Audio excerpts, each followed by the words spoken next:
All right, today we're going to start working on metric conversions.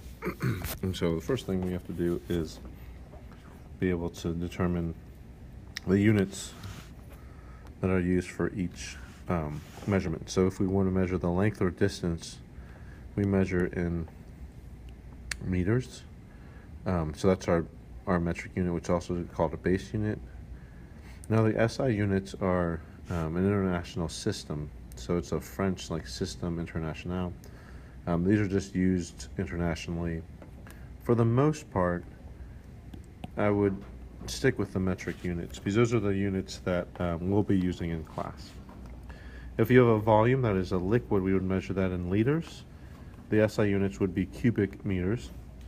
If you have a volume that's a rectangular solid, the metric measurement or base unit is cubic meters, and the SI unit as well. For mass, the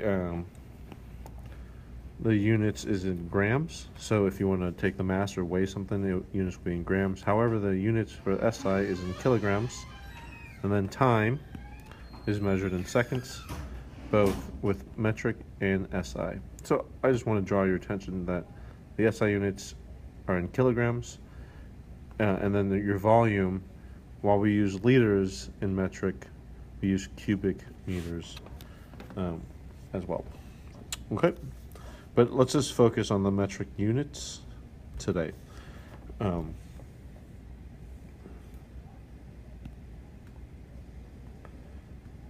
right.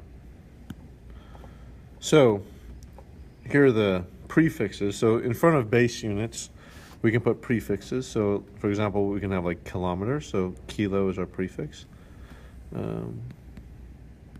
And so I'm just going to star the ones that are most important, or the ones we're going to use most commonly. So, for example, if I have kilometer, is abbreviated km. It's called kilometer. And so kilometer has two parts. It has the base unit, meter, which tells you, so the meter is the base unit, right? That's what we just talked about. And the base unit for meter determines length, right? So if I want to measure length, I use a meter stick. And then kilo is our prefix. And so we'll talk about how prefixes will help us later. If I have the example of, say, like centiliter. So CL is centiliter, so centiliter. Once again, my base unit is liter. And so liters, like milliliters, measure the volume or the amount of space it takes up. That will be the volume. And then centi is my prefix. Okay. Now I just wanted to show you a kind of a quick way to actually remember these conversions. All right. So to measure these conversions, what we're going to do is we use an acronym. King Henry died by drinking chocolate milk. So you start with your K. King Henry died by drinking chocolate milk. What I want you to get, though, is this also represents king or kilo, hecto, deca. This is our base unit. This is deci, centi, and milli. So these are our prefixes. And so having King Henry die by drinking chocolate milk helps us because it helps us reminds us of the first letter of each prefix. And so now what we want to be able to determine is what's called our conversion factors. So in the first example, let's just say I want to know the conversion factor between a kilometer and a meter. So to do that, I will find the prefixes. So the first prefix is kilo, so it's right here. And the second prefix is meter. So there's no prefix here, it's just my base unit. I know this because there's only one letter, which is my base unit. So I'm going to go to the base unit. To jump from the kilo to the base unit, it takes me 3 steps. Now what I want you to remember is each step is a base 10. So this is, metric system is a base 10. So every time you make a move, it's a multiple of 10. So to go from kilo to base unit will be 10 here, 100, and 1,000. And so we know the ratio is 1 to 1,000. We always start with 1, and then the 1,000 comes from us jumping 3 steps. The second thing we have to figure out is the one with kilometer or is the one with meters? That 1 meter equals 1,000 kilometers, or 1 kilometer equal 1,000 meters? And so we just remember, if you think of like a pyramid, the very top has 1, and then you have like 10 and 100. So if we look here, kilos at the top of our pyramid here, so it's 1 kilometer. So the 1 always goes with the top, and the base unit is 1,000 meters. So we just figured out that 1 kilometer equals 1,000 meters. Okay. All right. Let's try another problem together.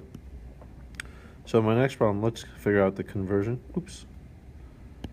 The conversion factor between. Let's do the conversion factor between a gram and a centigram. All right. So King Henry died by drinking chocolate milk. So we're going from gram, which is a base unit.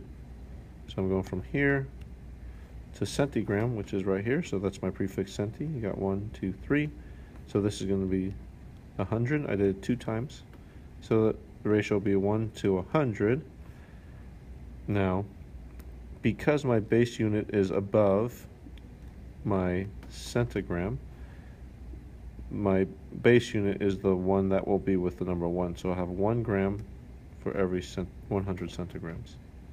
Okay, so that's my base unit compared to, so since my base unit is above, it'll go with the 1 gram, right? So like that. All right. Okay, so the next step is to now actually convert. So we'll use the conversion factors we used before. So let's do example 1. So 200 kilometer to meters. So in the case where it says 200 kilometers to meters, I first have to figure out what's my conversion factor between kilometers and meters. So King Henry died by drinking chocolate milk. So kilometer is right here. And then meter is a base unit, so I go 1, 2, 3. Okay. And so the ratio is going to be 1,000 to 1. All right, so who gets the 1? Well,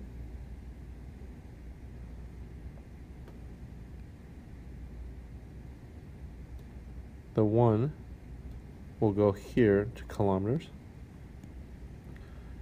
because kilometers at the top, right? And then 1,000. Oops. The 1,000 will go here. Okay. All right. So that's the first step. Now we actually got to do the problem. But before you can do it, you always have to do the conversion. So now I have 200 kilometers. So I'll start with 200 kilometers. This will be over 1 times. Now I'm going to multiply this by my conversion factor. However, with the conversion factor, you can put either one on the numerator or denominator, meaning like you can multiply either by 1 kilometer over 1,000 meters, or you can pick 1,000 meters over 1 kilometer. Now, the key is, though, kind of like in math, you can cross-cancel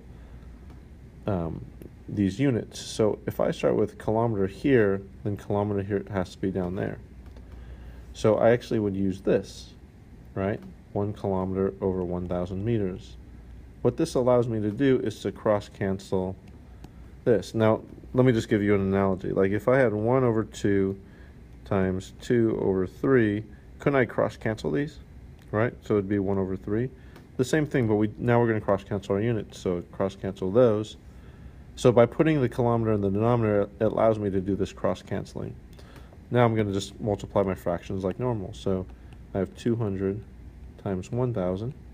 I got that from the top, all over 1, right? 1 times 1. So this will give me 200-000, 200,000, my final units. So I crossed out these, right? So what's left is meters. So I have 200 meters. Okay. All right, let's try another one. All right, so now the next one, we're going to convert 310 milligrams to grams. All right, so here we now have to figure out our conversion factor, right? So conversion factor, and we're going from, so we got to do the King Henry died by drinking chocolate milk. And so we're going from milligrams to grams, right? So my milli to base unit, 1, 2, 3, it's also 1,000. So 1 to 1,000. Now my base unit is the one on top of the milli. So my base unit is going to go with the 1. This is 1 gram equals 1,000 milligrams. So 1 gram equals 1,000 milligrams. Now I'm ready to do my problem. So my problem looks like this. I start with 310 milligrams, which can also be over 1 times. Now remember, I need to put this conversion factor as a fraction. But remember, I want to be able to cross-cancel my units, right? So if I have milligrams here, in order to cross-cancel milligrams, the milligrams has to go down here, right? This will allow me to cross-cancel, so I know there's 1,000. I'm getting that from here, over 1 gram. So 1 gram will be over 1,000 milligrams. My milligrams cancel, so it'll be 310 times 1, so 310 over, and then 1 times 1,000, which is over 1,000. So it'll be 310 divided by 1,000, which equals 0.310 grams. Now the only thing I'm going to mention is you have to look at your sig figs here. Here I have 2 sig figs, so I start with 2 sig figs. I need to end with 2 sig figs. That has 3. I got to get rid of that 0. Okay. All right. I'm going to do one more with you. So I'm going to convert 0.01 liters to centiliters. And to do that, got to figure out the conversion factor. All right, and so we are starting with the liters. So liters is right here. And here we go into centiliters, so it's going to be 1, 2. So my conversion factor is 1 to 100. But so here's my conversion factor. What should go with the 1? Well, it's the 1 on top. So my base unit is going to be liters, centiliters, right? Okay, so now, once I have this, I'll start my problem. This is what I'm given. I always start with what I'm giving times. Now I'm going to use my conversion factor. I want to put it in here. So I'm going to put 1 liter on the bottom. Why? Because that allows me to cross-cancel my units, right? Liters have to be across from each other. And that'll leave me with 100 centiliters. So then we'd multiply the top. So 0.01 times 100 over 1. And this will give me 1 centiliter. Centiliters are the last units that are left. Okay. Just so you know, you can check your answers. This should be 0.002 kilograms. The last thing we're talking about is what's called derived units. Derived units are basically units that we can actually get from doing the mathematical procedure. But we're not going to include the numbers here. So what I mean by that is here we have density is a derived unit. It's equal to mass over volume. So what are the possible units for mass? Well, if you go back, the metric unit for mass is meters, right? Or sorry, not meters. The metric unit for mass is grams, right? And then the volume could be several things. It could be liters, right? So what we're saying is a possible unit for density is gram per liter, right? But what else could it be? I mean, think about the metric units, right? So it could be, couldn't it be grams per milliliter? Couldn't it be kilograms per cubic centimeter? Like, all these are possible as long as it's a mass over a volume. The word derived means you can figure it out yourself. You can get the answer. And so as long as you know the units for mass and volume, there's many different units you can figure out for density, as long as it's mass over volume. Same thing for speed. So speed is distance over time. So you remember for distance or length, it's going to be meters, and then per time is seconds, right? But look, like you can think kilometers per minute. Like, as long as it's a distance over time. All right, now volume. Volume of a solid substance that you can measure is going to be length times width times height. But we can derive the units of volume because let's say our length was something centimeters times another centimeters times another centimeters. Let's say this was our length, this was our width, and this was our height. I'm not worried. I mean, we could put numbers 1, 1, 1, 1. Cool.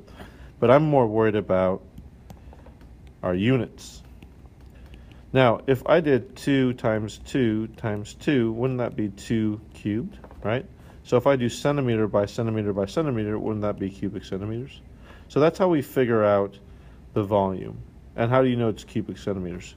Because you multiply centimeters 3 times by itself. Same thing, like let's say we'd had meters by meters by meters, you would have meters cubed, or cubic meters, okay? But the whole point is, you don't have to memorize this, you can just, you can actually figure it out yourself. That's why we call these derived units. I have some practice for you and a key. So here's the practice, and here's the key to check your answers.